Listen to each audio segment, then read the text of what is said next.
All right, Mitch. Really excited to have this conversation, man. It's going to be one that ties in a lot of different aspects, and I don't think we are going to fit in anybody's perceived box as we go through here. So, like, if you hear some of these topics and you think you know the rest of how we're going to talk about it, I doubt it. But Mitch, if you don't care, brother, give us that introduction to what you do and a little bit of that backstory on how you got into it. Yeah. Well, first off, thanks for having me on the show. I really appreciate the chance to reach out to new people or maybe old people. But I know in the conversations we've had, hopefully there's a really good bridge to or a gap to bridge here. But my shtick, my mantra, my soapbox, I call myself the Orgone Donor, and what that means, it refers to a type of energy called orgone energy. I think a lot of people who are watching this you probably come across that term at some point. It goes by other names like chi and prana or life force, but essentially it's like think the biofield around living beings.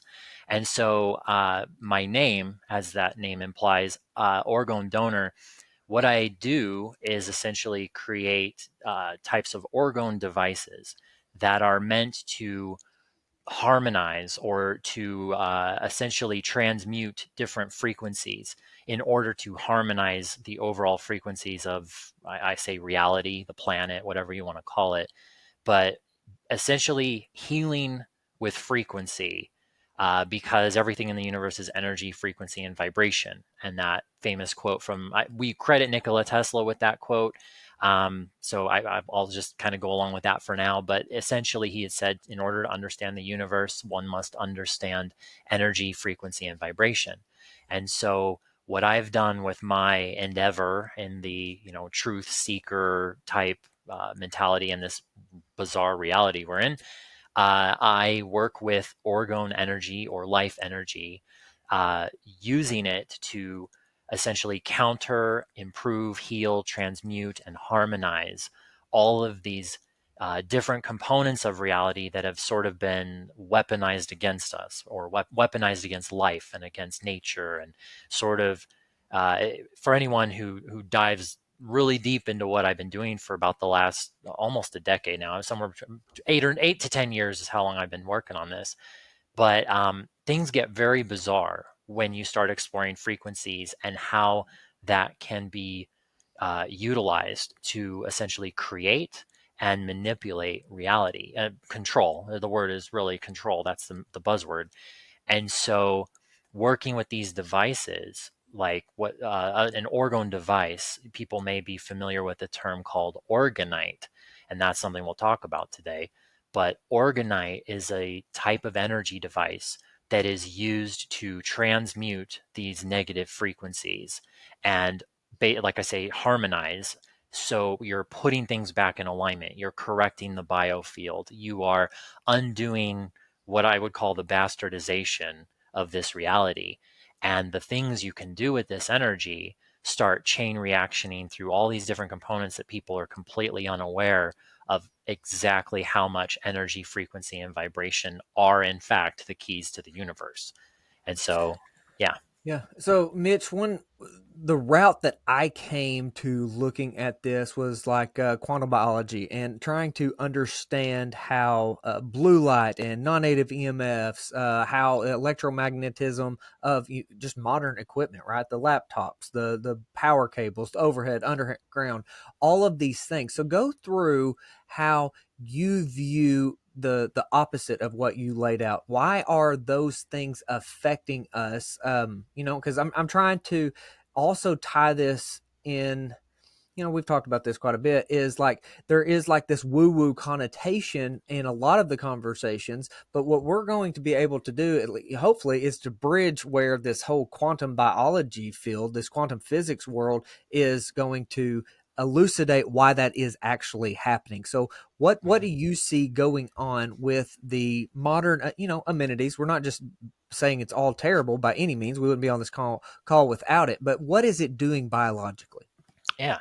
So let me preface this by saying that anything I say that may be new to somebody when you're hearing things, I want people to know, like, I'm not just spitting out whatever to say like this is exactly what I think. That I have an entire encyclopedia website of and hundreds of hours of interviews like this, things I will reference, things I will say. So like if we can't go into something in that excessive detail, I can at least explain, here's how I got from point A to point B. Here's why my understanding is on this wavelength and how I see the world. It's like to try and bring you along and at least see, even if you disagree with me. So just knowing that, because you'll hear me reference things and I'll be going back and forth on that. Okay. So in the case of what I think about, like, let's just say the simplistic question, what do I think of all this technology? What is going on? I did not fully understand when I started doing this in 2016.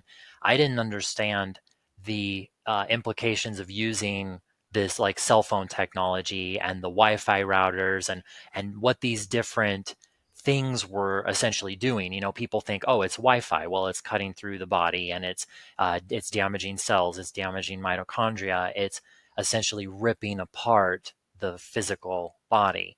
And there are all these things, you know, we talk about non-native EMF. Well, you've got things that are native and natural. For example, the electromagnetic field coming off of your heart. And people are like, well, I didn't know that was, this is an electromagnetic device. It is not a physical pump. And the energy that comes off of it, there's a reason why you may gravitate to or be repelled by certain people. And there's a hidden code in there about why over the last 5 years, you know, we all remember when they told people to stand 6 feet apart. There's a reason for that because everyone's emitting a biofield. And well, at least maybe not this what I would call the soulless at this point, but most humans are giving off a biofield that extends approximately 6 feet. That energy field it will react with others. It will have an impact or some type of communication. It's, you know, think telepathy, think the gifts we've supposedly lost over the course of being dumbed down through human civilization and genetic mutation and experiments and stuff like that. So looking at something like Orgonite, where I came into this picture and I decided to play my role, when you're putting Orgonite around these electronic devices, over the years, I've sort of like I say reverse engineered, but it's like sort of reverse figuring out what is this stuff doing that goes beyond a level of just simply tearing apart your mitochondria and like 5G microwaves and things like that, boiling water molecules and you know, people talk about like kids who live under the power lines and the radiation that comes off of that and developing things like leukemia. Those are all components to this, but there's actually what I would call the fabric of reality, and this is where stuff gets pretty bizarre, but it's the idea of if you look at what these technologies are doing and you can see symbolism, you can see occult symbolism and a literal modern day version of like Harry Potter magic put into them to where it's not just the EMF that they're creating. It's when you name Wi-Fi networks or the Wi-Fi routers something like a gateway. It's like, well, what does that mean? What is this a gateway to? Or you look at things like the wearable devices, like an aura ring that people, you know, no offense to people who are wearing stuff. I'm not a fan of people who wear any electronic wearables that measure data because essentially they're frequency weapons is what I call them. But there's those keys, those things like an aura ring. Well, there's a reason that you put that on your finger that's attached to your heart center. You get into things like the biofield and people talk about the chakras, and it gets very quickly lumped into the woo-woo stuff, which is really difficult to like reel it back in because no one wants to pay it. Like, I live in Sedona, full disclosure here. Like, I'm in Sedona, which is, for a lot of people, it's the new age capital of America, really, I think. Between us and Bali and Mount Shasta, I think. But it's it's uh, it's when these things get lumped into that, people aren't going to take it seriously because they'll look at things on a physical basis and not realize there's something deeper going on. So what I have come to learn about these tech devices is that they're not just creating these radio wave signals for communication. There's actually an underlining, like a weaponized, almost, I would say on an etheric level. This is like the beyond the three-dimensional that we physically see and touch, like the things we sense, things like intuition and instinct and discernment, like the senses we used to have that people have had taken, or things like the third eye. I don't know where, so that's a dirty word for some people, and some people believe in it, but it's the idea that there are receptors and things in our DNA, and why we have conversations about, in recent years, the clot shot, and people saying that it's turning off certain receptors, it's mutating people, or it's like they're trying to disconnect this connection to the God source, or take people's soul away. Now it sounds very biblical, and it gets very dark, but there's a there as far as cutting off what I would call the biofield, cutting off the natural energy that coerces through everything and keeps all of the natural, all nature is in this process. It just fits together. It's authentic. So people talk about reality being like, oh, they're trying to create a fake reality over the natural realm. I would call the natural realm the authentic realm, meaning if you just left things to be as they had been originally created, in Jurassic Park, the guy says the phrase "life finds a way." There's life is continually finding a way to heal us, to make us smarter, to make us grow, to make us advance. People are talking about all these different things that are coming to light, and yet at the same time, there seems to be this force that is creating these technologies, different types of poisons, things that go into our bodies and all of our biological life to dumb us down and cut off that connection. Some would call it the source, some call it God. It depends what, everyone's got their own. I think everyone's talking about the same thing Yeah. from a different angle, but in reverse engineering this process and thinking like, okay, this isn't just about putting Orgonite around Wi-Fi routers, or what we call it tower busting, because you're putting Orgonite, or you're gifting Orgonite around areas that have cell towers, for example. You're changing those frequencies. When I started doing this, that's what the idea was, like, oh, we're just changing all these frequencies. We're busting towers or gifting Orgonite around towers. And there's a whole, if you just look up Orgonite gifting, it's called gifting because essentially it's coming from your pocket. And that's where I gave myself the name, the Orgone Donor, because that is essentially my shtick. Here in the state of Arizona, I am attempting to cover the entire state as best I can in all ways possible with as much Orgonite as I can to break that frequency web, what I call the frequency fence. And so reverse engineering this, I've now come to the point where I'm like, okay, we have all this technology. It's doing it's doing all these terrible things on a surface level that we can see. But then you go deeper into it, and the cosmic energy, or the orgone, the life force, and then coinciding with research over people like Wilhelm Reich. That's a part of my backstory too. With he's the father of orgonomy. He's the one who coined the term orgone energy. You start putting these puzzle pieces together and realize there is something super sinister going on a crazy deep level that most people are completely unaware of. And there's a reason why that gateway is called a gateway. It's like they're opening a gateway to something that goes beyond simple radiation. And So, that's where it it brings together so many different things. So what we discussed last time was the conversation with that Jack Cruz had with Danny Jones, and he goes through the backstory of Leslie Groves, MK Ultra, how we're utilizing technologies.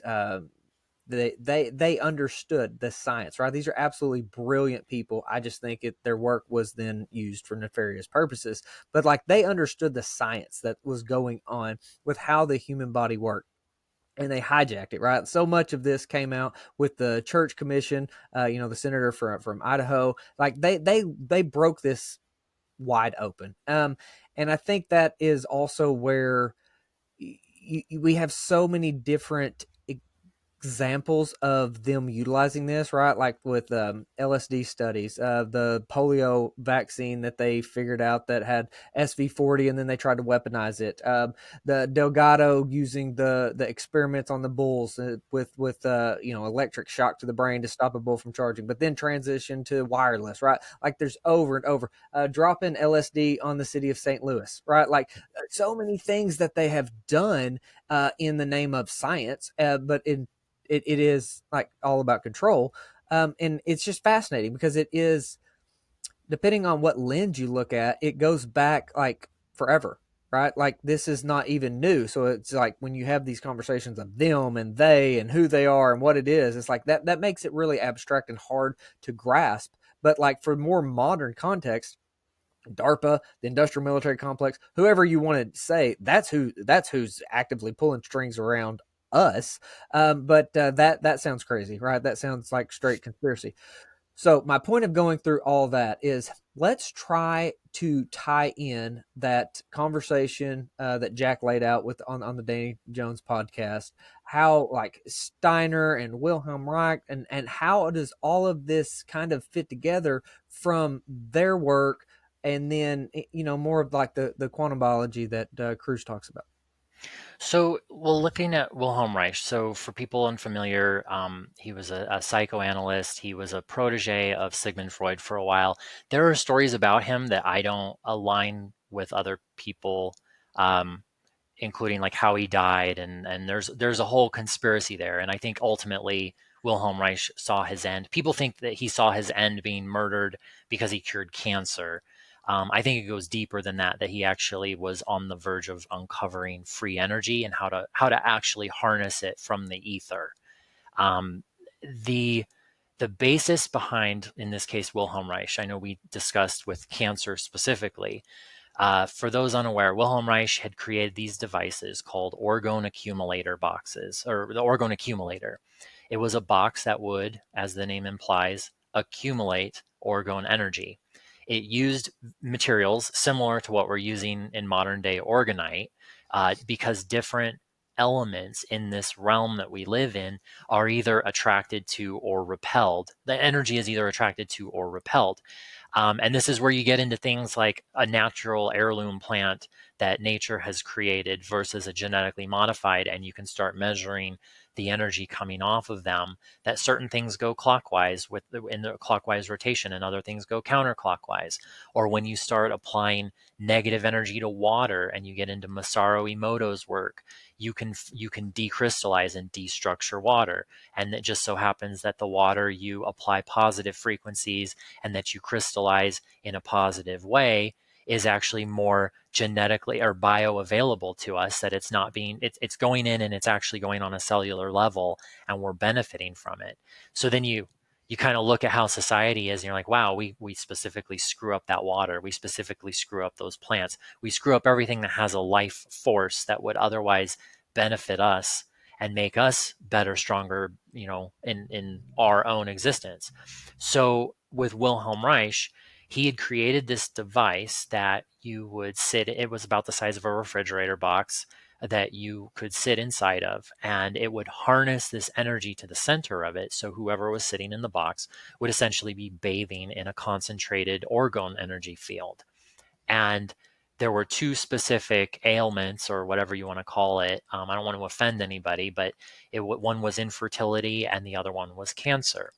So looking at it on the reverse side, those are two issues strongly connected to life, because cancer is essentially the frequency of anti-life, that it's destructive, it's parasitic, it consumes, and it doesn't. Um, there's no exchange of energy. It just consumes everything and kills it off. It's like the end of a positive energy. In the case of infertility, you need life in order to create life. So in looking at his experiments and trying to reharness or repair a person's biofield to a point where they can now, they're no longer infertile and they can reproduce, it's like, oh, what has been done to these physical bodies, and how was it done, that it would turn off that ability to basically be in flow with the environment, with their world around them and the rest of nature, essentially. So it's like, what's throwing off all of this energy? Well, this is the technology age, as it's cutting through the ether. But in the case of Reich, looking at his experiments, going like he wrote a book called The Cancer Biopathy and talking about this. We have this shell, we put this shell on that protects us, but it actually harms us. And what I mean by that is, especially in the last 5 years, a lot of people, we've kind of retreated. Some people don't want anything to do with community. They're just like, they're done with humans. And that's by design. So people shut down, they close themselves off, and they put up this body armor. Well, it's an armor over your biofield that you're cutting off your lifeline from nature, and it's going down to a cellular level, because essentially, when you get down to the cells and the DNA and things like that, and then you start cross-referencing all of the experiments that they're doing now, it's like, why are they doing that? It's like, oh, they want to mutate it, they want to shut something off, they want to alter the frequency, they want to fine tune the antenna, because we're all just antenna, and it's like energy in, energy out. And so it's like, in the same way they're building technology, they're trying to do something to the body, to the plants, to the animals, to the trees, all these different things to change frequencies. So you can reharmonize those frequencies with the devices like what Reich was trying to do. But I think it got very quickly lumped into just like, oh, he's curing cancer, and then the FDA comes in, makes him destroy his devices. He goes to jail. I think it was right before he was released. This was back in like 1957, I think, that he died in prison like the day or two before he was supposed to be released. But he had also been working on different experiments with radiation, radioactive material, and learning like how, I think, like, radiation in and of itself is a frequency. We've got natural radiation, like you could go to Utah, you could start digging up uranium ore in places like Moab, those types of things, radon, radium, like radium hot springs. These things emit a type of energy that reacts with orgone or life energy, and they sort of coincide, they work together. And I think he was working on experiments that you would be able to take radioactive material and create a perpetual energy source that would go forever, converting it into a physical, harness it into a physical contraption. But of course, his story is just like, oh, he cured cancer, and everyone knows, like, oh, well, if you cure cancer, obviously you're going to die in a plane crash or whatever it is that seems to be happening now. And so, yeah, even it's just, even there's a story, and then there's a deeper story, and then a deeper story. Sure. But now, if you look at radiation, again, look at our technology, non-native EMF. The radiation coming off of a cell tower is not like the radiation coming out of the radium hot springs. So you can go to the hot springs and heal, or you can live under the cell tower and die. It's different types of energy, different frequencies, and some are in alignment with our biofield and others are not. So, Yeah. So, like one way that I think might help, visualize this is the use of like Faraday cages. And people have over and over and over. You see that they just kind of go crazy when they're inside of a Faraday cage, or they anxiety, depression, just like they just lose it. mhm. So that is cutting off from this biofield you're talking about, correct? Yeah, the Earth still has. So people probably heard of the Schumann resonance. I see so many things about the Schumann resonance, and oh, it's blown up today, and it does seem to, if you follow it, it does seem to peak on certain events, things like Easter and certain popes passing away, or on certain events that took place in September of 2001, and like, you can find patterns of where the world is like barfing and hiccuping along, coinciding with the human emotions of the planet, doing that same roller coaster effect. When you cut yourself off from natural, well, again, authentic, the natural realm frequencies, you're going to go into chaos. So living in a Faraday cage is actually not, it's really not that beneficial if you're planning to live in it like a bubble. And so Of course, some people will say, well, I've got this radiation around me. I've got a smart meters on my house, or I live in a building with like 100 smart meters right outside my apartment or whatever. I understand, like, you want to do something to at the very least mitigate that, and then you want to start attacking it in a more, I guess, more of a preventative, defensive mindset with the things you can do in your body to make sure it's in tip-top shape, make sure it's at peak performance for tapping into this cosmic energy, removing things like the metals that are meant as energy receptors to be blasted with the 5G in the first place. I mean, we live in a world of poison. I mean, this is just we are poisoned in every possible manner, down to the shampoo someone's putting on their head. People give most credit to like the chemtrails or the smokestacks or someone dumping something in the water supply, and all of those things are part of that puzzle.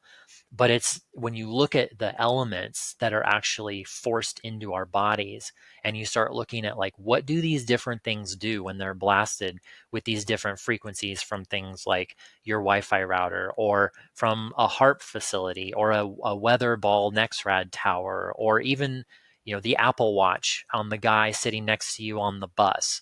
It all feeds into this thing well, I call it the frequency fence. I know other people use that term too, so it's not like exclusive, but I like to call it the frequency fence because it's like the biodome arena, that everything, it's around everything.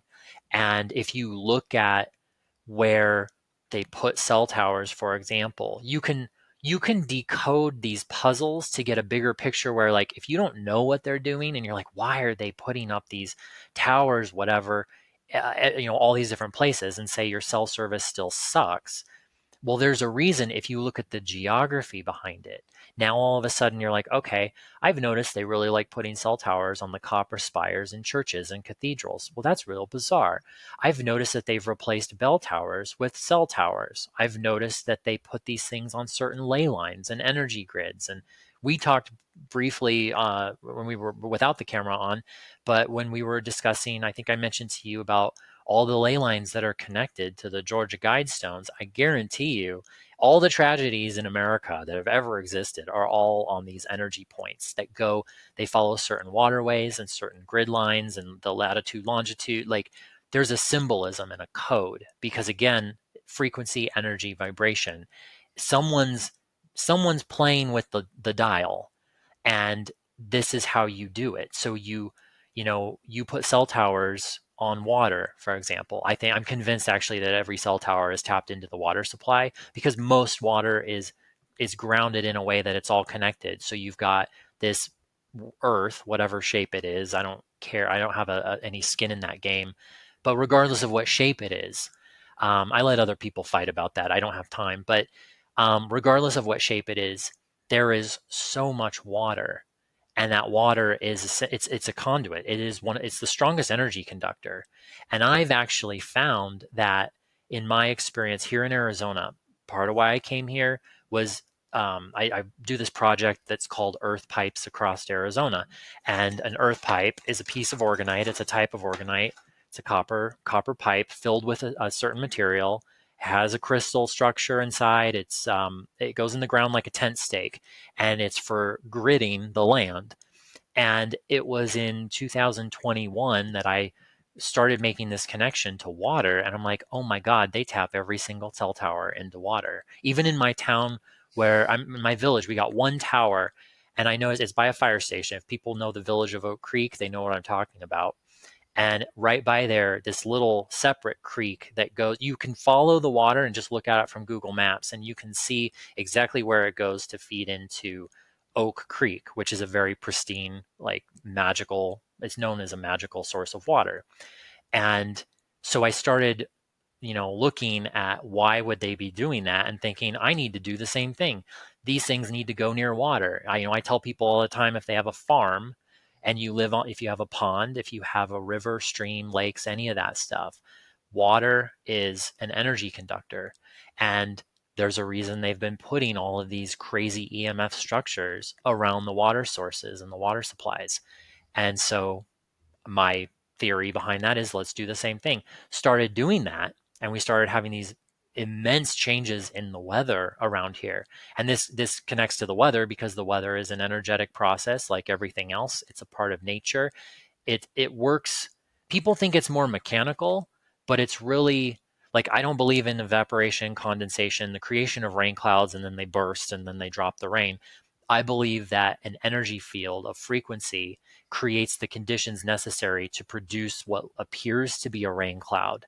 And that rain cloud is pulling water from the ether, relocating it around this realm wherever it needs to go.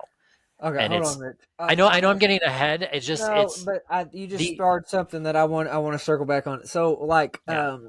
um, I know of some regenerative farmers in the Chihuahuan Desert that are just completely altering the farms, the ranches there, and they have pictures and videos over and over and over about storm systems that build and drop rain on their property, and they disappear after they leave. Right, like they literally only rain in these areas. So, like I Mhm. that's fascinating how you just laid that out. That there's more to it. It's like a circuit because everything is essentially resonating something, and you're either resonating with or against, or you're in a battle. Like, I believe my core theory on life is that we are existing in the middle of a frequency war, and it is essentially the authentic versus the anti, or life versus anti-life. I don't call it death. It's just, there's what flows and there's what knows. I don't know. But it's just, it's not coherent with life. So in order to create that reality, you have to start ripping through the fabric of it and tearing it apart. You're tearing it apart by creating, or like, let's say, blocking the sun, removing the relocation of water, the rain clouds. You're shutting off the circuits. You're ionizing the sky, and then you're creating this bubble to which you can essentially play God, and you're cutting off the way that natural energy flows so that now everything's out of whack. Well, the only way that all these unnatural things can continue to exist is you have to keep filling the pockets of reality with other fake crap that will align with it. So, like, people think, why is the world falling? It feels like the world's falling apart and things are inverted. I think there's a lot of inversion perversion. It's like, in order for these fake things to exist, you have, it's kind of like when you tell a lie. There's an old saying, you shouldn't lie, because if you tell a lie, then you have to remember the lie. And that's what this is, it represents that idea, because you're constantly creating this thing fake. And it's like, oh, well, now we created these plants that are killing this particular type of animal. Well, now we've got to change a frequency and be able to create this other way to make sure that, like, only our plants exist, that only our type of human exists, that only our types of trees exist, that we're changing the structure and we're changing the grid lines and we're changing the way frequency flows throughout this entire reality. They're just changing the channel, is what they're doing. And when I say they, I know, so people, this came up at dinner last night, actually, with a friend who is in Sedona. And if you've been to Sedona, we have a lot of red rocks. Those red rocks, like, I'll take Bell. There's Bell Rock, for example, is over close to my house, and a lot of people say it looks like a bell. Well, I beg to differ. I've never seen that. I think it had a bell on it, and I think it was an iron structure that was probably melted at one point in a cataclysmic event that was probably orchestrated with frequency. And I've started opening up to this idea, looking around at places that have these red rocks, and you look at old civilizations, you look at some of these structures, we have a castle rock that, if you look deep enough, you're like, that almost kind of looks like someone melted a castle into the rock. And it's like, well, wait, what if it was a completely different civilization that had because you learn about things like this stuff we're talking about. You can get really deep into things like mud floods and liquefaction. I mean, essentially turning the dirt into liquid and sucking civilization down. There's a reason why archaeologists have been finding different civilizations since the beginning of time, one just layered right on top of another, because resets. The word is resets. And that's something that's coming up a lot since 2020. They're talking about the Great Reset. And I think when you see things like what happened in LA few months ago, that's one example, kind of like where I'm from in Chicago, the Chicago fire. Or, if you look at different cities around the world, it's like you've got, I know Chicago, San Francisco, and Tokyo, Japan. They literally all have the exact same story of being burned to the ground and starting anew. And they all happen to be surrounded by these waterways that have had their water directional flows reversed and changed. And, being in Chicago, like it's called Chicago. Chi is a form of energy. It's another name for orgone or life force. And it's like, oh, well, they changed the directional flow of the Chicago River, and they changed it to go in opposite direction from one of the major US bodies of water from Lake Michigan. And it's like, well, there's always a story behind it, but you dig deeper and you compare this with what else is going on in this reality where they're manipulating energy, and you realize, wow, this is connected to that damn phone in your pocket.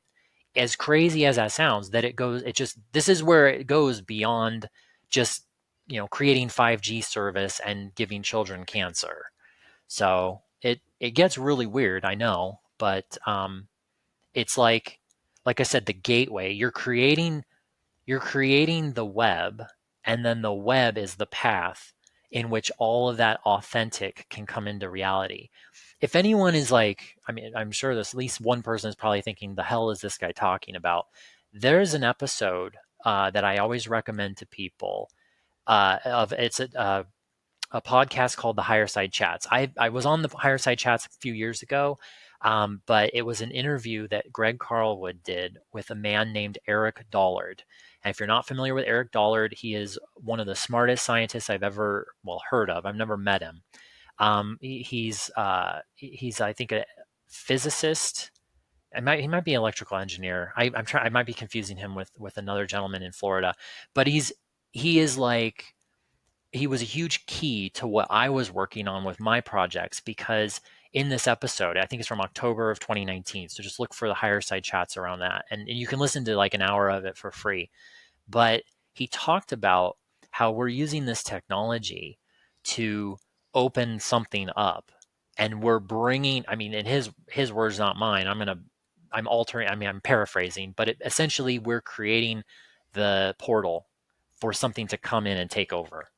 And it gets kind of dark, but it helped me to better understand that there's more going on than just simply making sure a Tesla car can drive properly, putting antennas everywhere. It's not that. It's creating an artificial realm over this realm and essentially erasing all that is authentic and just like deleting it from the timeline, as if you were it's like we're living in the beginning of the Matrix. Like, how did they get to be in the goo pod? It's that idea. I'm not saying that's what it is. I'm not saying we're in a goo pod, but it's like if you were going to do it, I'm like, oh, this is a prime example of how, like, this is what the prequel of that movie probably would have been. It would have been this modern day society and the advancement of this technology. It's You know playing what out. actually came to mind as you were going through that was Doctor Strange, when like a Umamu or whatever is coming in and trying to usher in this dark force. It's like literally feels like that. Yeah, I think the Marvel movies, I'm not well versed in them. I stopped sometime around 10 years ago. But I've seen enough clips wise and whatever. They are telling the story of what's happening as well. I think the multiverse concept, when you get into the Orgonite and the towers, I think there is a multidimensional component to this. People will start if you go into any conspiracies, I'm sure people have heard of the Mandela effect. I don't know that, it's a dirty word to a lot of people. They're like, this isn't happening. And others are saying, yes, time has changed, or an event in time has changed. How would they do that if they did it? I do remember Star Wars being a certain way. I remember the Berenstain Bears being some different way. I know, I remember Nelson Mandela dying twice for some reason. So like, which is the basis behind why that exists. But or that's how it got named. But if that is the case, it's like, well, how does that work? And it's like, okay, are you rearranging time, or are you creating a different time field? What are they doing with people have heard of CERN? And a lot of credit gets given to things like CERN, which I think is in Switzerland, and people give a lot of credit to HARP, as in the physical HARP facility, like the one that's near, I think it's near Juneau, Alaska. And I'm over here saying, as I've like been gifting Orgonite, busting towers, changing the weather, growing plants and increasing vegetation, and all the weird voodoo stuff and the black helicopters, and just the anomalies that happen with this stuff. It's happening because it's not just those facilities. It has been brought into our everyday life. And even though this is a tool that we're talking on right now, and I am hardwired, but um, it's this technology is how it's done to create that frequency fence. So I would like, my goal or my job, I feel like my position is to remind people this isn't about someplace off in Switzerland or up in Alaska. It's it's the phone in your pocket, and there's a reason why, like, if you look at all the little secrets they tell us, like, there's a reason why a homeless person can get a free cell phone light years before they will get a free meal. There's a reason why, if you look at, I was just noticing the other day, I saw a commercial come on for the shit hits the fan type of commercials. They pop up, they're all over the place now. And if you look at them, it's kind of interesting. The majority of them, they always go to the same idea. It's a product that is a type of battery so that you can keep your phone charged. That's it. If someone with solar panel, it's like stuff with USBs. It's always about, oh, you'll be able to keep your phone. I'm like, because I guarantee you that when Right. when shit hits the fan, your phone won't work, but I guarantee you those towers still will, because there's something else going on with those towers. And your phone will still, I'm sure, stay on. You just won't be making phone calls with it. And it's my whole position on that, going back to one of your first questions of what do I think of this stuff. That phone is not for communication. It is a tool to bring in the goal of what it's trying to do. For now, it's a toy to keep the humans entertained. So, and to essentially mutate us into agreeing and going along with, because, I mean, take a phone away from a Generation Z, or not that all are bad. I know some have good, responsible parents, but take a phone away from a kid these days. I've seen parents do it, and the kids literally go psychotic because of the etheric stronghold that this technology has over the human soul. So, I, yeah. I, wow. I like, there's so many different layers to this. And so it's almost like being in like 100-foot skyscraper and seeing this building from different levels, right? Like maybe there's a basement, and that's like the deepest part of it, and some of us are on the 30th floor, the 50th floor. And so trying to piece all of this together across different disciplines and perspectives is it's fascinating, because I'm in that quantum physics and biology world, as I'm trying to understand cancer and the solutions, and the, it's where a lot of this resonates with me. And it's almost like that kind of goes even deeper than what we are talking about with electrons and protons and magnetic fields. So uh, Mitch, it's just absolutely fascinating. So one way that I think that ushering in of this, for lack of a better term, this dark force, is this centralization. I think that can be applied to the food system, big pharma, big finance, industrial military complex, all of it, right? Like, it's all about this centralized control, I guess, made to us, to your point, to usher in this next thing.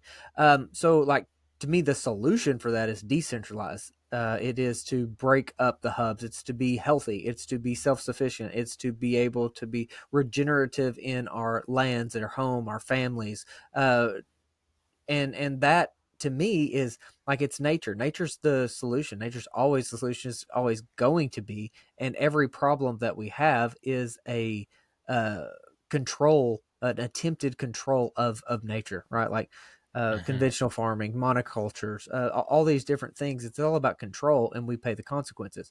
So with that said, can you go into a little more on what you've seen with getting the energy right and Mhm. agriculture, and because y'all Yeah. have done a lot with that, and I know Matt has done a lot. He's put out a lot of videos. Y'all have done some stuff together with Cultivate Elevate. So let's go a little bit into that. How in the hell do Yeah. we break free of this centralized control and do a little bit better on growing our own food? Yeah.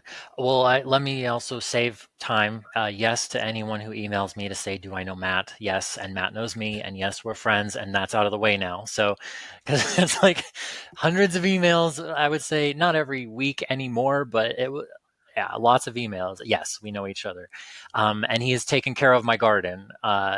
So. Electroculture. Let's go into that because, like, really, yeah, people should be able to utilize this stuff. One of the tools I would encourage people to take a look at is, um, and I've only done this recently, but on my website, like, I know full disclosure, I of course I have a place where I sell some of this stuff.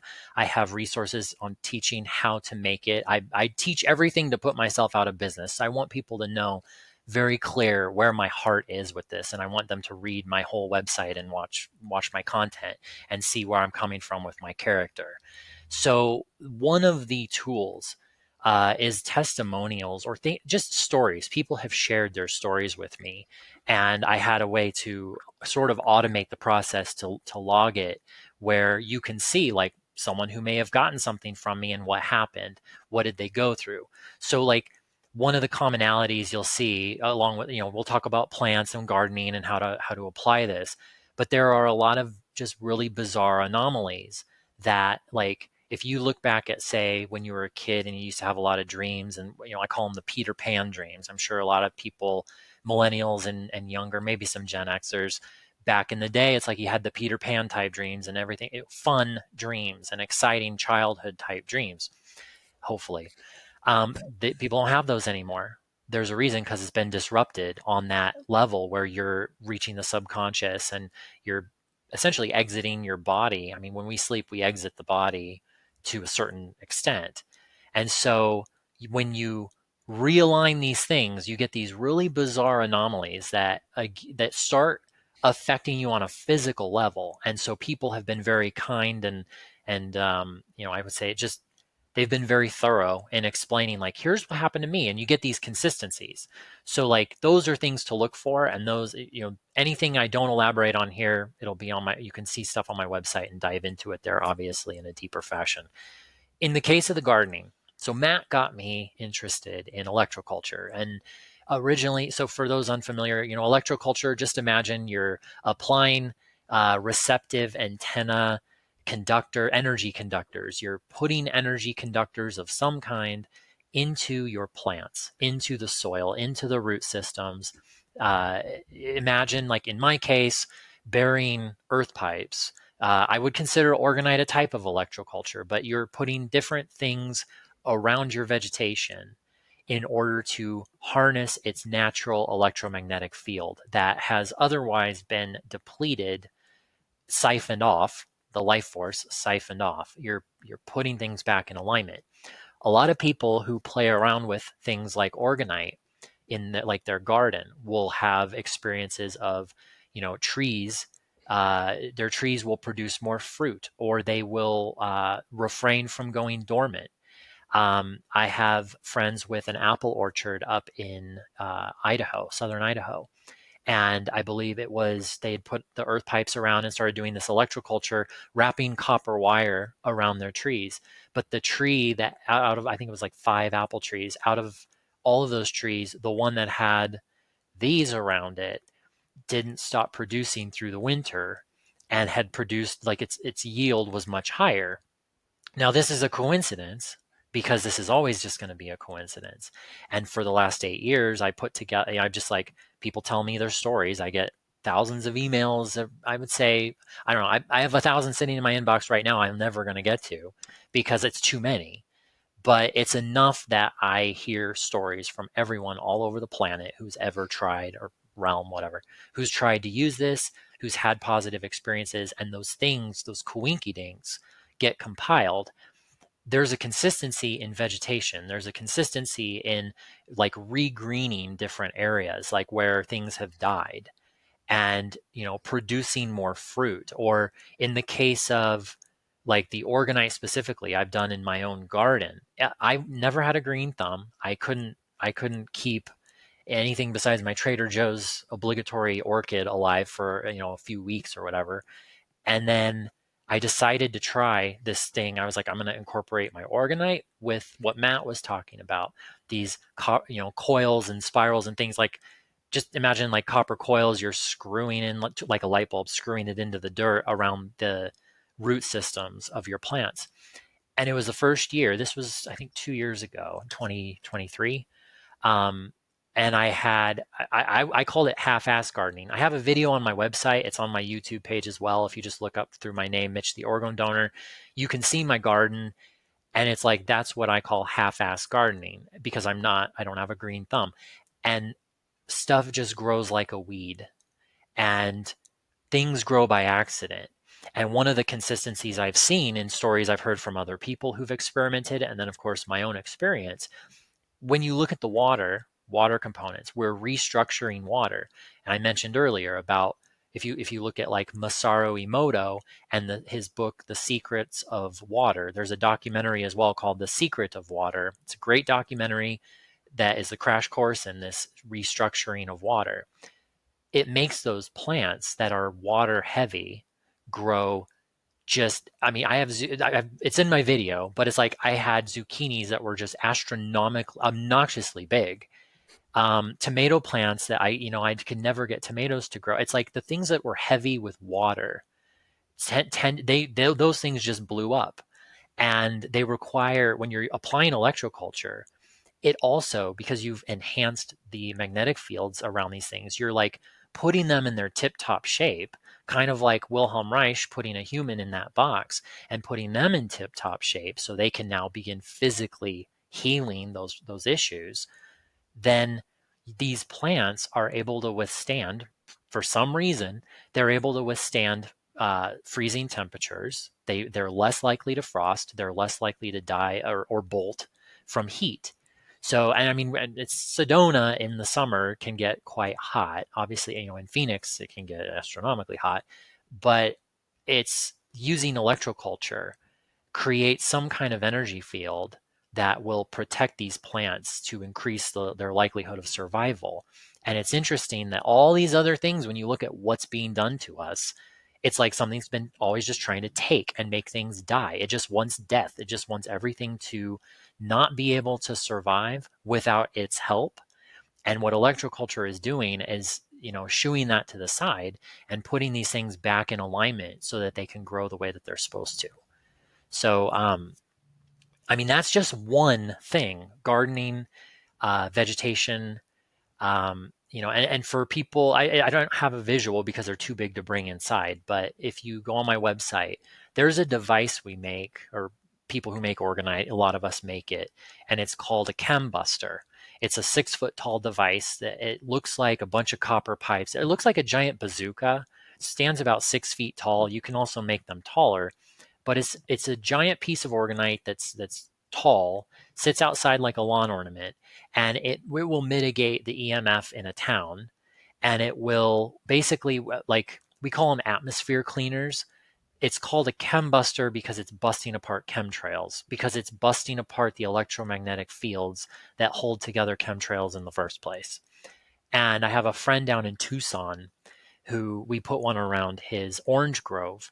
And he has talked about specifically his orange tree. It was, I think it's his father-in-law's orange grove, but he's just like, his dad cannot figure out why these things, he's like, it's like a candy machine just spitting out oranges ever since they put it there. And it's like, well, why would that be? And so we go back to the book of Coinky Dinks that continues to grow.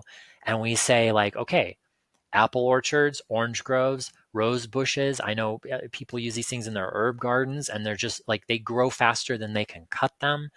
Um, it's you're doing something that puts these things back in the alignment that they need. And it gets really weird to where, if a person, like, for someone obviously skeptical, this is a deeper component to it. But there are ways you can actually convert convert GMOs back into heirlooms, and you're using energy. You're using energy conductors in the soil. You're using things like azomite, volcanic rock powder. When a volcano erupts and everything goes, everyone's pandemonium, but not for the earth, not for the soil. It's one of the best things you could ever do to revitalize an entire forest. Even that forest fire will revitalize the forest. People kind of forget that part and just stick to the fear side. And so you're putting these energy conductors back into the ground that are going to, again, reinforce the magnetic fields of all of these plants so they can grow in their tip top shape that they're supposed to. But when I got into this years ago, one of the first pieces I came across was it was this Russian billionaire. His name's Alexander Golod. I have a little information on my website about this, but it's Golod, Alexander Golod. And he had built these pyramids that were made out of fiberglass. Fiberglass is one thing you can use to make orgonite, because you're making orgonite out of resin. Resin is comprised of oil. Oil has an energy signature. It's an organic element. It's an organic compound that is attracting this life energy. And there's a whole backstory behind oil and why the petrodollar is the currency of the world and why energy currency is called currency. The current, it gets super weird, and I know that's a whole other conversation. But regarding these pyramids, this guy builds these pyramids, and around the pyramids, they started noticing these plants they couldn't identify. They brought in all these professionals or whatever, and all they could theorize was that these were extinct plants that had somehow come back into manifestation somehow. And I don't I don't know enough about the Akashic records. That's a word a lot of people I think have heard. But essentially, if you imagine the cosmic database of all the collected data of what's been created is somewhere out there in the cosmos or in the multiverse or whatever you want to call it. So imagine if you could create a device that is pulling that information back to that point where the pyramid is, putting it right there, and you're revitalizing the ability for those plants to exist there again. I don't know that that's. I mean, the first time I heard that was about 8 years ago, and it's one of those puzzle pieces that has made me go out and experiment with these things because I'm of the mindset f around and find out and just do just because you're never going to prove anything to anyone except yourself. It's impossible to do that anymore. And so I originally set out to prove these things. I'm like, oh, I'm going to go prove that putting Orgonite around cell towers doesn't do anything, and I'm putting it around all these people and doing these things. It's not going to change the weather. I have been nothing but pleasantly surprised for the greater part of a decade. So that's how I word it now. It's like I set out to prove something wrong, being sort of an egotistical Leo type, and then I've been nothing but pleasantly surprised because there's a there to keep going. And it's like the never ending book of coinky dinks. And this pyramid and these extinct plants is one of those coinky dinks. And so, I kind of, if you cross that over, and I promise I'll loop this tangent back in, crossing back over into something like the human body with this concept of these plants, I learned about healing. Like when you let's say you cut yourself on your arm and you go through the process of it heals, it scabs, and it goes through itching, and they're like, oh, now I know it's healing because it itches. Well, a lot of people talk about cell division in this place, cellular division, and essentially all that multiplying starts rebuilding the tissue, and that's how you heal. But there are theories that if you were in like tip top peak performance for your cosmic antenna and talking to, if you have the orgone or the life energy coercing through you and everything's in alignment, then what your body is actually doing as an antenna is reaching out to the point in that Akashic record of existence to where you're healed. You are your best version of yourself that ever existed. It exists somewhere and it's pulling that data and downloading it to your body. Now, I know that's a little weird. I know we're talking about cell towers and chemtrails and plants and stuff, but it's the idea of something always being deeper going on that, I can't prove it, and I haven't even really spent that much time over the last few years to think about it, but that there could be this frequency when you're in alignment with things. Some people heal faster than others. And again, it's like looking at what's going on to us. What are they doing? Why are they doing everything they can to change our channel? It's like, well, that could potentially be answered by looking at the problem and saying, are we reaching out into the cosmos and healing? Is the earth regenerating because it's reaching out to revitalize itself every time we trash it? And so they come in with cell towers or whatever technology, start plugging it into the grid, and they're like, no, we got to turn this off. We don't want this thing to heal. We want it to die. So that's, again, I know it's all theories and whatnot, but there's all these puzzle pieces that just sort of loop back around to like, this could be why the plants grow faster. This could be why you sleep deeper. You hit your delta waves when you put something like, like a big, this is called a holy hand grenade. That's a kind of a joke in the Orgone community, but like something big and heavy and dense of Orgonite, putting it next to a nightstand. Um, there's a reason cats freak out around Orgonite. Cats and horses, for some reason, seem to be very drawn to it. Well, so are bees and hummingbirds and butterflies and things that have a frequency. Bumblebees, for some reason, especially, I assume it's because they fly with an electromagnetic field around them. They hover from, they levitate. They don't flap their wings and fly. Most people, I don't think, know that. But bumblebees levitate. And so they're using frequency in order to do that. And it's like, there's so many puzzle pieces that are just all over the place. But when you bring it back down to that central core of energy, frequency, and vibration, then you're like, okay, I can at least start to make sense of what's happening to me or what's being done to me, or why are they doing it. It answers deeper questions of why are they doing it. It's not about money. It's not about politics. It's not about even, it's not even just about making us sick so big pharma can sell us on a drug. It's about tuning something to a certain frequency in order to play God and create, basically to be God. When you have to fake it to make it, essentially. So So much. yeah, I know. So Sorry. I mean, sorry for the headaches that anybody no, man, has. it's just it's fascinating. It's one of those things that we're. I mean, I just keep talking, doing what we've been doing. So Ross Newark was on with about Vogel crystals and talking about some of these things, and I find it fascinating. I don't understand it. I'm not going to sit here and pretend like I understand it, but trying to see and understand it. We talked last time about quartz. We talked some about crystals. We talked some about Hot Springs, Arkansas, having all in the surrounding area, huge quartz mine. So go into a little bit about what you told me around that topic. Yeah. Let's talk about quartz specifically to Orgonite first. One of the reasons it came to be that quartz crystals get placed in Orgonite is because the resins, the materials you're using to make the Orgonite will typically shrink. They heat up and they shrink. And crystals have a piezoelectric property and a pyroelectric property. So you can get an electrical type of charge from applying pressure or heat to crystals. I brought a couple here. These are ones I wrap. Like, this is just an example of something that might be inside of a earth pipe. That when it gets buried in the ground, it's like it's pressurized inside of this thing from everything compressing and shrinking on it.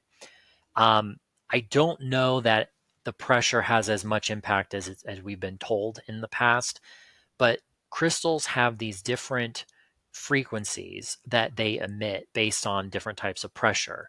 And I think I had mentioned to you when I was living in Chicago, there were times I go out on my driveway and when I first got started with this, I just would buy, I was on a strict budget. So like I would take giant crystals, I would wrap them in cloth, and I would take a sledgehammer to it and I would break them down so that I could, make my little tower busters and whatever, putting just crushed quartz into these small, dense, like hockey pucks. And there were times where, say, it was like cloudy outside and maybe the forecast had like a 10% chance of rain. but there was something that like the rain just wouldn't fall, and you could see like flat clouds. The bottoms of the clouds were always flat. It's like there's this shield preventing that the discharge of whatever energy that finally says, okay, pop and done. And so I would be crushing crystals, and then all of a sudden it'd start sprinkling, and then you open up your phone app, and you're like, oh, it's gone from a 10% chance of rain to a 30% chance of rain. And I know that people will say, well, that's based on the square footage of where it's going to rain, not the likelihood. But it's that you can see forecasts change when you start grinding and crushing these crystals, because you are essentially shooting this these weird chaotic energies, frequencies, or like I call them scalar waves. If you're just going to sit there with a sledgehammer and crush these giant crystals, you're going to have that happening. It's just going to be going all over the place. I would bet, since Arkansas is essentially a giant quartz mine, that when they're digging and grinding and doing all the mining practices, I'd be very interested to see the skies within like a 10-mile radius of that center point where they're doing that, because I would bet my money that it looks a little different than places on the outskirts that might be covered with either chemtrails or what we call DOR, which just means like literally DOR, deadly orgone radiation. It's not orgone, it's a term Reich created back in the day to basically talk about electrosmog.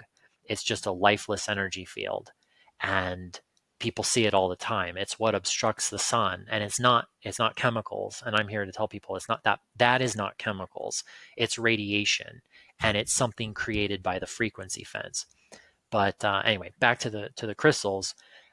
When we talked last time, I know I mentioned about crystals basically having, when you hold up like a really clear one and you can see the grid patterns, you can see the lines.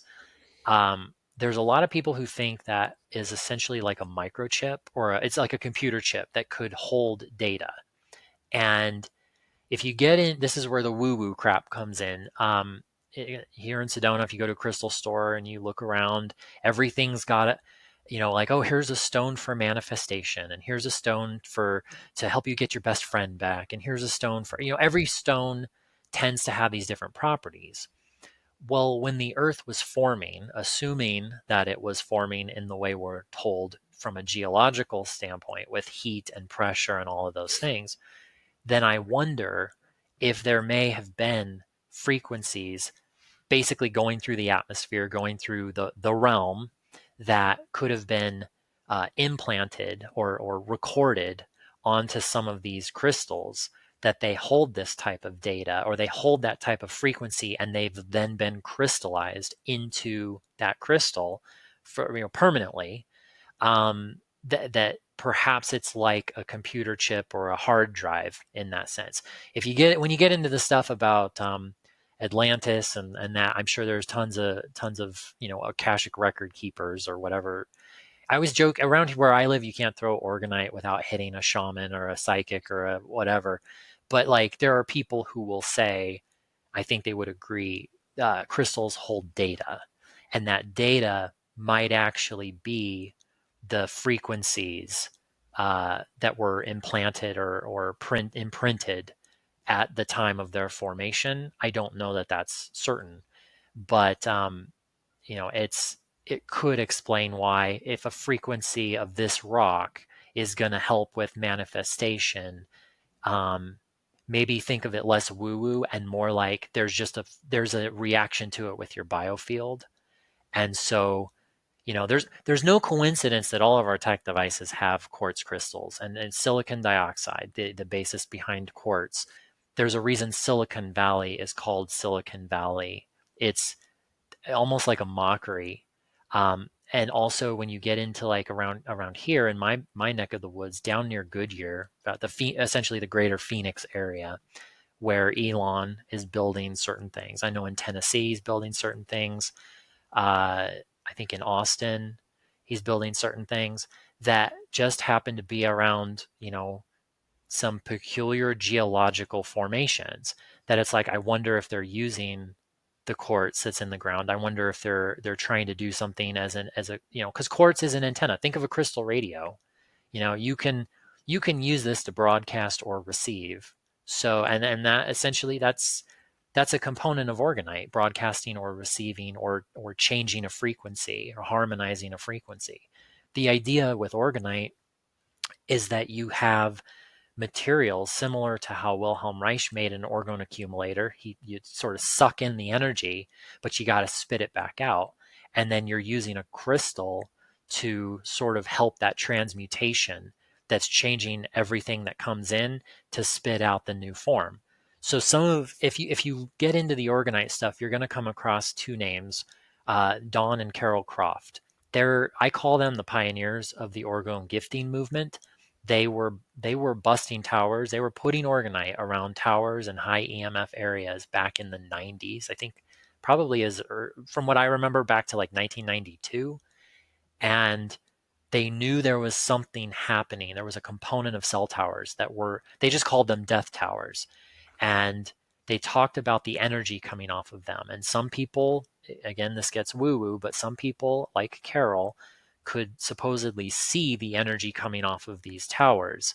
And there are all these different theories about Orgonite that when you put it around a tower or an EMF device, then the energy field coming off of the tower changes and becomes a positive energy generator. So as long as you have it engulfed in these types of devices, then it's like it spits out its crappy energy, gets changed over, and it's almost like it feeds the Orgonite. And people talk about how this real dark energy, this like gray, kind of like the lifeless dark gray stuff in the sky, converts to the same color or hue as when the sky is bright blue around the towers. Like there's this donut shape. Now I don't see that myself, but what I do see is like one of my first experiments when I was in Chicago. My partner and I got on our bikes, took the metro, went way the hell out of town to uh, it was a lakeside nuclear power plant. It was decommissioned by then, but it was around a forest preserve. I think it's been demolished since then now. But it was a terrible, terrible chemtrail day. The sky was completely whited. It was a white blanket as far as the eye could see. The sun was gone, and while riding our bikes to this area, it's like you could just hear the crackling sound. It was just miles and miles of power lines. They said it was a decommissioned nuke plant. I to this day don't believe that there was still something going on there in that grid. And that was my first experience working with these. Um, the first earth pipe I ever buried went in the ground.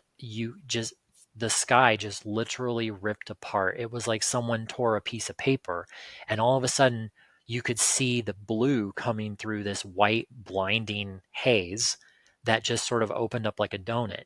And this is something that's consistent with people who do this, who do what, Orgonite gifting, and you just keep making a bigger and bigger grid. And it's like, you'll notice that things in the sky behave very differently.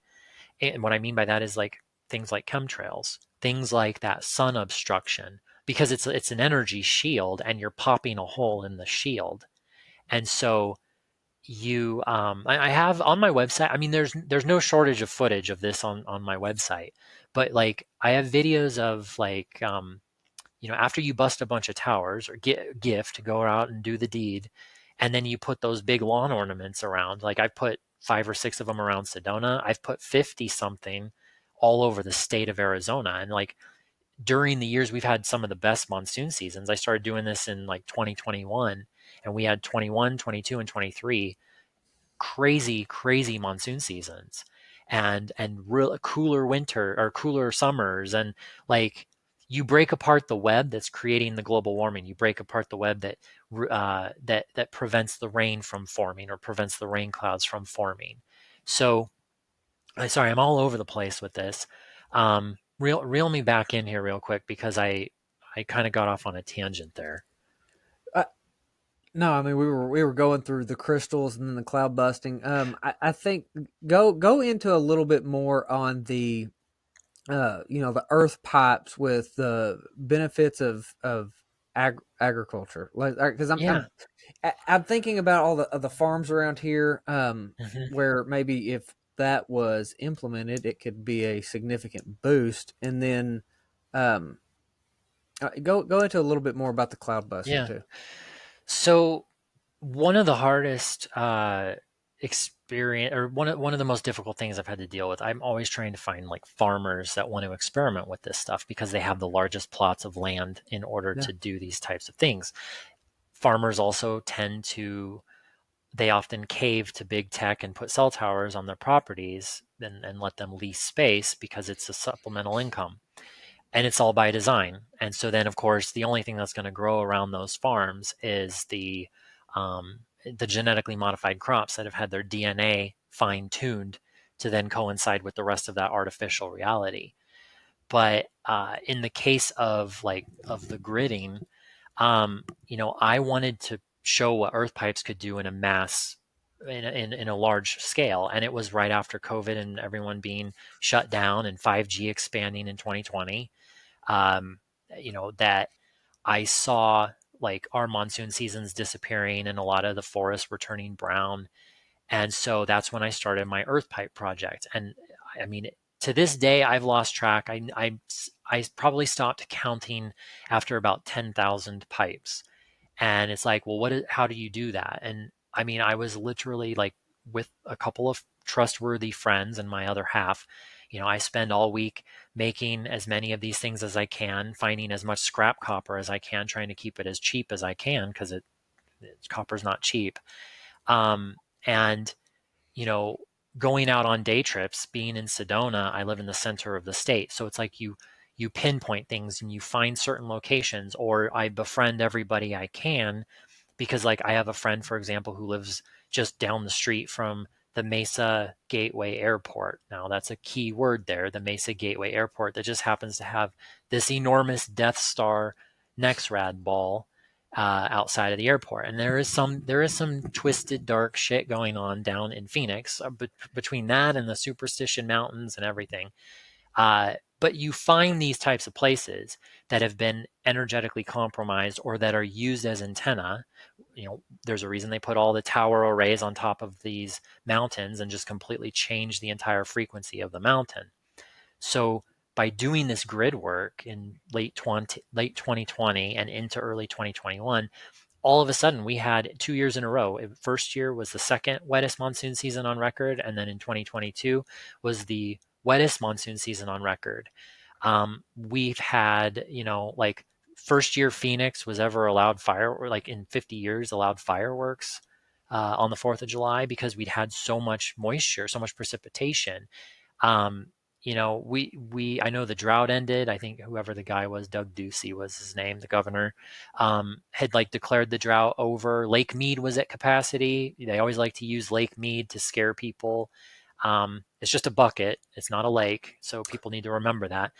But all these different changes were happening the bigger the grid got. And even like up in Flagstaff, Snowbowl, the closest ski resort I think to us, um, they were skiing I think into June, and it was like the longest ski season they'd had. In Sedona, we have an inch of snow if we're lucky per year, and since I've moved here, it's snowed every year. But like even after being here and tower busting for 6 months, we had 15 inches of snow on New Year. This was New Year's Eve 2019 or 2018. And then in February, 18 inches of snow. Like we don't even have snow plows in our town, and the city had to shut down. And I'm not saying that's all because of Orgonite. What I'm saying is, though, I think there was such a disruption in the electromagnetic fields that were preventing all of this stuff from forming, that it was, and this type of, I call it progress, working with as many people as I met who were willing to put an earth pipe in their yard and add themselves to that giant grid. Then it was more and more and more and more. And the only time it ever slowed down was in 2020 when we were locked up for a little while. I mean, I know not locked up, but you know what I mean. And the 5G expanded. And I know that because doing what I do, I had so many people. I mean, my website crashed for weeks after the initial, once Trump signed the 5G, whatever, everyone all of a sudden started noticing that while their kids were at home or were starting to go back to school, all these cell towers had magically shown up. They'd shown up on the nursing homes. People were going to visit their parents who were locked up, and on all of the schools where their children were being locked up. And it's like, well, that's a weird coinky dink, you know? And so with that expansion and hearing all these stories from people all over the world, I'm like, oh, this, we're kind of screwed right now. Like this is really getting out of hand. And so I just went like full throttle, blew every dollar I had on copper and just started cranking out what I could and working with, I wouldn't shut up about it. And then I got onto some good podcasts because I was a fuck around and find out type of person. And next thing I knew, it was like one pipe became a few hundred. And then next thing I was like 8,000 pipes all of a sudden had just been unleashed on Arizona. And then I started putting out those big Gatling guns in the yards and started, you know, finding people. I'm like, oh, you live near this thing. You live on this river. You live in this, you know, sacred burial ground, whatever. I mean, Arizona is essentially a devil's playground of, you know, it's military, it's dark sky. We have a dark sky community pretty much across the whole state. Um, it's experimentation, it's native land, it's sacred land, it's sacred water. It's just it is literally a playground for frequency. And so, you know, it's partially why I came here. In addition, you know, Wilhelm Reich came here specifically with his what he called cloud busters, which is what our chem busters are based on. And he proved that deserts are not natural. And since I am all over the place, I will just say that there's a book if people are interested. And this is super dry and not the most fun to read, but it's called Contact with Space. And that's where you can get into the super weird stuff like the cloud busting because Wilhelm Reich is so when you hear about Wilhelm Reich, and it grinds my gears a bit because I talk about certain things about his life that I don't think a lot of people want to talk about, including people who are Reich scholars that are here in the like I call them gatekeepers. Reich believed in a parasitic force of some kind that was outer worldly, not of this realm or not of us. It was so he there's a quote he gives where he talks about something that has invaded our earthly existence. And I think that is where you get into this idea of creating all of this artificial stuff through frequency because the only way that it can exist is by playing God, creating its own realm because it can't exist in a real, authentic, godly realm. So it's a great book, but it's like you get into the weird stuff that a lot of people won't talk about because then they think like, oh, aliens. He's talking about aliens. I'm like, I don't know about that, but I do know that I refer to chemtrail planes as parasites and that there is something going on cosmically or multidimensionally.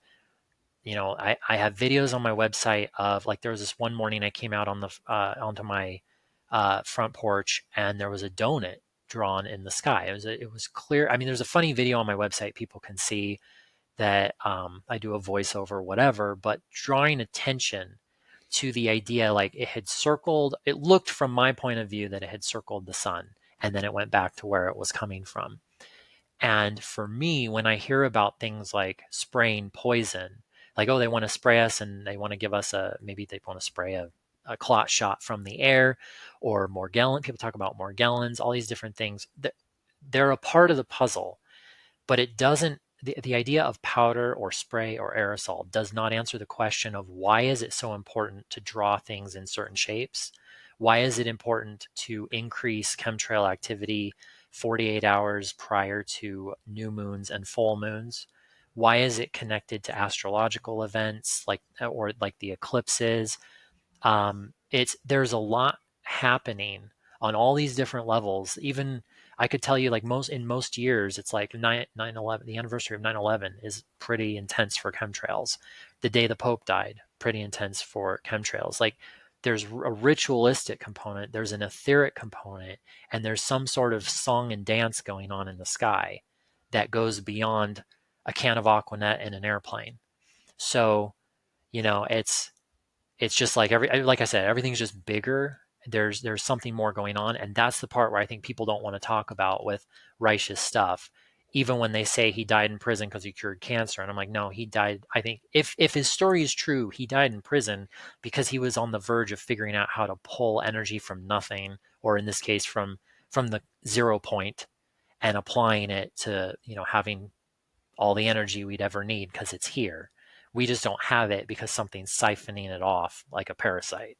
So, I think this you've got to go watch Doctor Strange. It was my little boy's favorite movie, so we watched it umpteen times, and like dude, it's kind of scary the way that you've just described it. Just go watch it. Mitch, man, thank you so much. I've got to get one of the big Gatling guns, bazookas. I just think, why in the world would we not try it? It's obvious. Talk to Joel Salatin. He's a farmer, and he was just talking about this analogy of a wasp nest on a porch that the door opens by them, and then all the wasps, you can just feel it. They go on high alert, and they just feel like something's off. And he made that analogy for society, for all of us. Just kind of, we feel like those wasps on the nest that just know something's not right. And so, man, yeah. my mind's just kind of spinning. I I love it though, man. Thank you. If I can leave with two pieces of like really, I mean, my best takeaway, I think would be, because this is obviously it is so much information. I have done this now 8 or 9 years, and I learn something new every day. Um, whether and it gets really deep about every component of our lives. The world Learning about Orgonite has essentially helped me better understand why every decision has ever been made, even on a political standpoint, why things are what they are, why Project Stargate is even being discussed now, and where AI is going, and what the point of the C to the V poison dart is all about, all that stuff. um, there is such a connection because of the frequency stuff.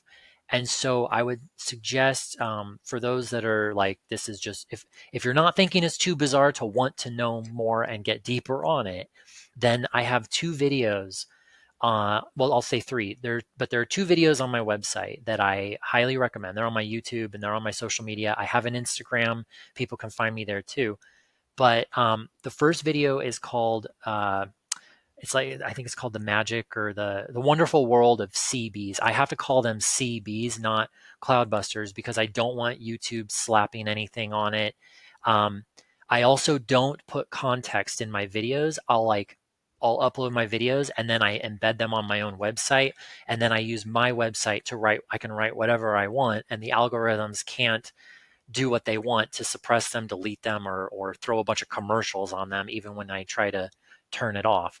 So, but there's a video called, it's about the CBs, or in this case, cloudbusters or chembusters.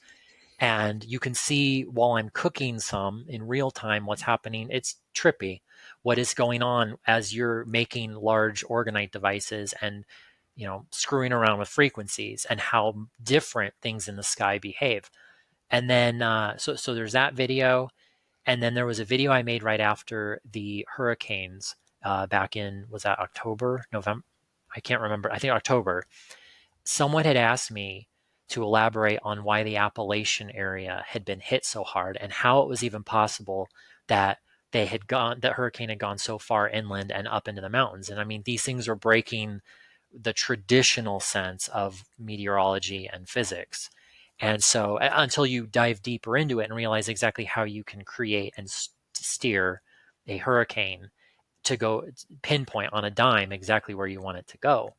So I did a video on that by answering that question, but it is essentially a video. I have in the title, it says frequency fence, but it has something to do with the Appalachian Mountains, the hurricanes, and the frequency fence. And that video is essentially it's like, I call it my thesis of my existence, and what I'm trying to explain to the world about what I call the frequency fence. And within that fence, what can be done with everything to manipulate all of the elements and all of reality. The fence weaves through reality, and if you can control the fence, you can control this reality. So Mm. there's those two videos, and then the other one. I know obviously we're on a show, But there is another show I will still recommend, just because for people that are just getting started, or if you're well versed in these energy concepts, there was an interview I did on a show called the Terrain Theory Podcast. That's a And good one. to this day, it's still one of my favorites. A lot of it also because I don't even think I kind of I have a kind of a mouth on me. I didn't swear once. I know that I was proud of, but also the hosts on that show, Ben and Mike were just awesome. But it was just one of the most broad spectrum explanations for anyone, no matter where you are on the process of learning this stuff, to Yeah. try and bridge all those gaps. But it was in that video specifically that I'm trying to get the point across that geoengineering, in this case, because that's like my purview, the geoengineering is not in and of itself its own agenda. It is a byproduct and a symptom of a much bigger thing that's going on. And that's the frequency fence where you're trying to play God. Yeah. And the symptom we see boils down to the geoengineering. And that's why towers and Orgonite and all that stuff is connected. So yeah. So like, no, I think that those were great resources. Highly recommend it. I will do my very best to make sure those are on the description, and that's easier to find. But I'm about to get on a call with an oncologist, and so one of my foundational things about cancer is that you just can't get better in one of these locations, like LA or Chicago or Miami, whatever, because it is this environment. So like if we don't address the environment piece, we really do not get a hold of the cancer epidemic. And then Mm-hmm. you'd mentioned the mRNA injections and all that. We are at the very very beginning of a tsunami of cancer, and it's already getting bad, and we haven't even seen it crest. So like it's building and it's going to get bad. So the message of getting the environment right is it's foundational, and you've given me more to kind of attempt to process, right? Like I mean it's a lot, and so dude, I'm just telling you, the Doctor Strange thing, you have got to watch that, because every time you talk about it, I'm literally envisioning it's like Umamu, I've come to bargain. It's like this repeated cycle. It's just wild. And so I'm attempting. Mitch, thank you, brother. Appreciate your Yeah. friendship and everything you're doing. Love your work, man. So Yeah. thank you. Thank you. I appreciate it.